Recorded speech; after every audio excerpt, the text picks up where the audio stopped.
కేసీఆర్ చేసిన పోరాటాలు, బీఆర్ఎస్ కార్యకర్తలు చేసిన త్యాగాలను తెలంగాణ ప్రజలు ఎన్నటికీ మర్చిపోరని BRS working president MLA KTR పేర్కొన్నారు. కేసీఆర్ ప్రజల గుండెలో ఉన్నారని కొనియాడారు.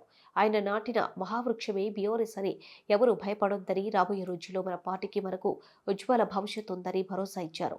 రాష్ట్ర ప్రజలు అన్ని గమనిస్తున్నారని, మళ్లీ మనమే రావాలని కోరుకుంటున్నారని, రాష్ట్రంలో ఎన్నికలు ఎప్పుడు వచ్చినా బీఆర్ఎస్దే విజయమని ధీమా వ్యక్తం చేశారు.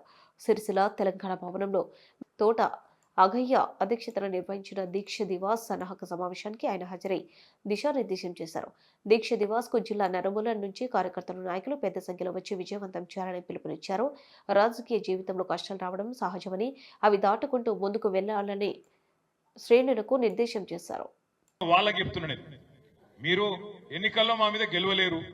ఇప్పుడు వరుసగా 5వ సారి నేను ఇక్కడ ఎమ్మెల్యేను, 5 ఎన్నికల్లో గెలిచిన. ఇక్కడ కాదు, మీతో ఎలక్షన్లో గెలిచే దమ్ము లేదు. ఏం చేయాలి మరి? ఇలా గెలిచినాం కదా, ప్రభుత్వం వచ్చింది కదా అని అడ్డం పెట్టుకొని, పదవి ఉన్నా లేకపోయినా ప్రజలు చీత్కరిస్తున్నా, ప్రజలు పక్కకొద్దు మీరు చీకొడుతున్నా, ఇవాళ అధికారులను అడ్డం పెట్టుకుని ఊరేగుతున్న సన్నాసులు ఎవరైతున్నారో వాళ్ళకి చెప్తున్నా నేను. కనీసం వీళ్ళకి ఎంత తెలివి తక్కువలంటే నేను మొన్న చూసి నవ్వుకున్నా. ముఖ్యమంత్రి వచ్చిండు జిల్లాకు, ఏదో 4 మంచి మాటలు చెప్పిపోతారేమో అనుకున్నా.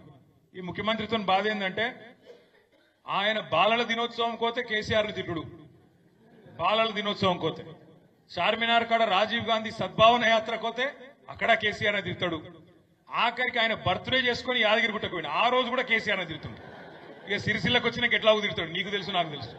ఇక ఒకటే తిట్లు. ఏమున్నది పరిపాలన? సంవత్సరం చూస్తే ఏం జరుగుతున్నది? కేసీఆర్ దేవుని మీద ఒట్లు, కేసీఆర్ ను తిట్లు, హామీలకు మాత్రం తూట్లు.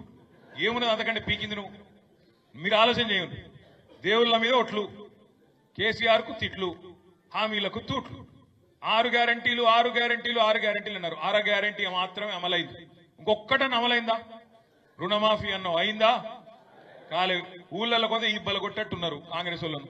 మొన్న మీరు చూసిండ్రు కొడంగల్లా ఏమైంది? కొడంగల్లా సొంత నియోజకవర్గం ముఖ్యమంత్రి. ఇప్పుడు సొంత నియోజకవర్గంలో లొల్లైంది. మా దగ్గర కూడా అయింది, ఇక్కడ నేరేళ్ళలో అయింది. నేను పోలేదు హాస్పిటల్కు, వేములవాడకు పోయినా. వేములవాడ పోయి మొత్తం ఆ నేరేళ్ల బాధితులు అక్కడుంటే కలిసిన, వాళ్ళకి న్యాయం చేస్తాను మాట ఇచ్చినా, ఎంతో కొంత న్యాయం చేసే ప్రయత్నం చేసిన.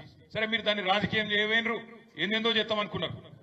ఆఖరికి మళ్ళీ అదే నేరేళ్లలో నాకు ఆ గ్రామంలో కూడా బ్రహ్మాండమైన మెజారిటీ ఇచ్చి మా నాయకులందరూ తంగలపల్లిలో, ఆ గ్రామంలో ఉండే దళితులు, బీసీలు, ఆ గ్రామంలో ఉండే ప్రతి వర్గం మళ్ళా కేసీఆర్ గారి నాయకత్వానికే, మీరు ఎంత రాజకీయం చేయవైనా మళ్ళా కేసీఆర్ గారికే ఓట్లు కూడా వేసిండ్రు.